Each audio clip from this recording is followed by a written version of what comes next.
Hi అండి, అందరికీ నమస్కారం. Welcome to my YouTube channel. ఈ వీడియోలో ఏపీ ప్రభుత్వ ఉద్యోగ పెన్షన్ల 12వ పీఆర్సీ అలాగే పే స్కేలు ఐఆర్డీఏలపై అయితే ముఖ్య ప్రకటన తెలుసుకుందాం. వీడియో అయితే ఎక్కడ స్కిప్ చేయకుండా ఎండ్ వరకు చూడడం ద్వారా ఇన్ఫర్మేషన్ అనేది పూర్తిగా అర్థమవుతుంది. అలాగే వీడియో నచ్చినట్లయితే ఒక లైక్ చేయండి. ఇంకా సబ్స్క్రైబ్ చేసుకున్నట్లయితే మన ఛానల్ని సబ్స్క్రైబ్ చేసుకోవడం ద్వారా నేను చేసే ప్రతి ఒక్క వీడియో మీ వరకు అయితే రీచ్ అవుతుంది. ఇక వివరాలు చూసుకున్నట్లయితే కమిటీ పేరుతో కాలయాపన అండి. సో ఐఆర్ రద్దు చేసిన వైకాపా ప్రభుత్వం, ఉద్యోగులైతే మండిపాటు. సో ప్రతి 5 ఏళ్లకు ఒకసారి వచ్చే సార్వత్రిక ఎన్నికలకు ముందు రాష్ట్ర ప్రభుత్వం పీఆర్సీ ప్రకటించడం ఆనవాయితీ.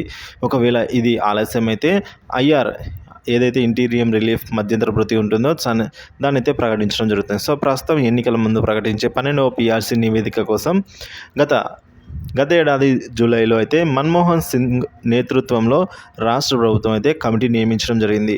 సో ఈ కమిటీ తమ నివేదికను ఈ ఏడాది జూన్ 30 లోపలైతే ముఖ్యమంత్రి గారికి అందజేయాల్సి ఉంది. సో కమిటీ నియమించారే కానీ వాటి విధులు నిర్వర్తించేందుకు కార్యాలయం కానీ సిబ్బందిని కానీ కేటాయించకపోవడం దారుణం అని అయితే అంటున్నారు. సో పలు ఉద్యోగ సంఘాలు ఉద్యమాలు ధర్నాలు చేయగా ఈ ఏడాది మార్చిలో సిబ్బందిని కేటాయిస్తూ ప్రభుత్వం ఉత్తర్వులు జారీ చేసింది. కమిటీ ఏర్పాటై 10 నెలలు గడిచినా కూడా ఇంతవరకు సదరు కమిటీకి సంబంధించిన చైర్మన్ ఒక్కరోజు కూడా తన సీట్ ఎక్కలేదని అయితే అంటున్నారు. ఉద్యోగులు ఐఆర్ అడుగుతుంటే ప్రభుత్వం దాన్ని పూర్తిగా ఎత్తివేసింది. అలాగే జూన్ నెలలో పీఆర్సీ నివేదిక వస్తుంది, ఇక ఐఆర్ ఎందుకంటూ వాదిస్తోంది అంటున్నారు. రాష్ట్రంలోని 11 లక్షల మంది ఉద్యోగులు ఐఆర్ వస్తుందని అయితే 1000 కళ్ళతో కళ్ళు కాయలు కాచేలా అయితే ఎదురు చూస్తూనే ఉన్నారు. కానీ ప్రభుత్వం ఐఆర్ ఎత్తివేయడంతో వారి ఆశలన్నీ కూడా అడియాసలు అయిపోయాయి.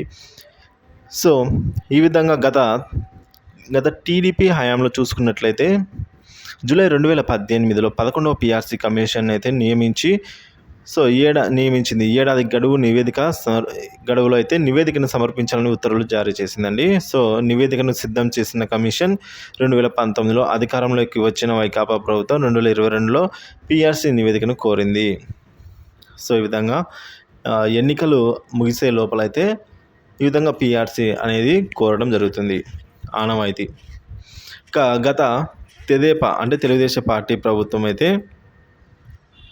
20%తో ఐఆర్ ఇస్తూ ఉండగా అధికారంలోకి వస్తే 27% ఐఆర్ ఇస్తామనేది వైకాపా ఎన్నికల ముందు ప్రకటించిందండి. సో ఫిట్మెంట్లో 4%తో పాటుగా హెచ్ఆర్లో కూడా మరొక 4% అయితే ఇవ్వడం జరుగుతుంది అని అయితే చెప్పడం.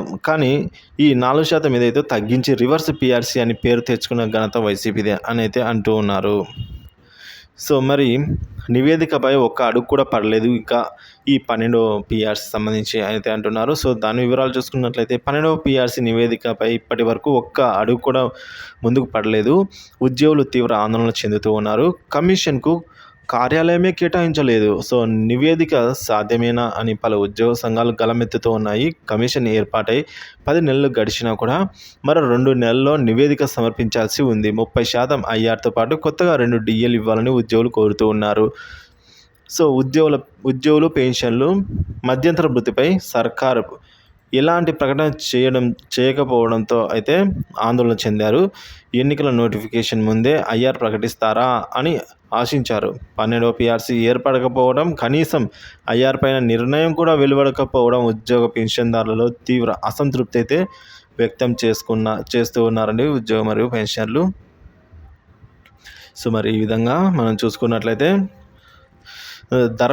రాష్ట్ర ప్రభుత్వం ఐఆర్ ఎత్తివేయడం వల్ల సుమారుగా నెలకు 5,000 నష్టపోతున్నారని అయితే ప్రస్తుతం నిత్య అవసర ధరలు ఆకాశాన్ని అంటుతున్నాయి. సో ఐఆర్ ఇవ్వకపోతే కుటుంబంలో అయితే ఈ విధంగా ఎలా గడిచేదని అయితే అంటున్నారు. అలాగే నెలకు 15,000 రూపాయల నష్టం అండి ఉద్యోగులకు ఐఆర్ ఎత్తివేయడం దారుణం అంటున్నారు. నెలకు సుమారుగా 15,000 రూపాయలు నష్టపోయారు.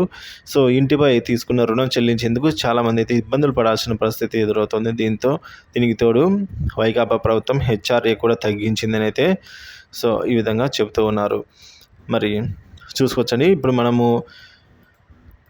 ఉద్యోగ మరియు పెన్షన్లో తీవ్ర అసంతృప్తి అయితే వీరైతే వ్యక్తం చేస్తున్నారండి. ఏదైతే ఆశతో ఐఆర్ 30% వస్తుంది అని అయితే ఉన్నారో, అలాగే పీఆర్సీకి సంబంధించి 2 డిఏలు సంబంధించి ఆశతో ఉన్నారో అవన్నీ కూడా రాకపోవడము, అలాగే హెచ్ఆర్ఏని కూడా 4% తగ్గించడం, ఇవన్నీ కూడా తీవ్ర అసంతృప్తి అయితే ఉద్యోగ మరియు పెన్షనర్లు ఇద్దరు కూడా వ్యక్తం చేస్తూ ఉన్నారు.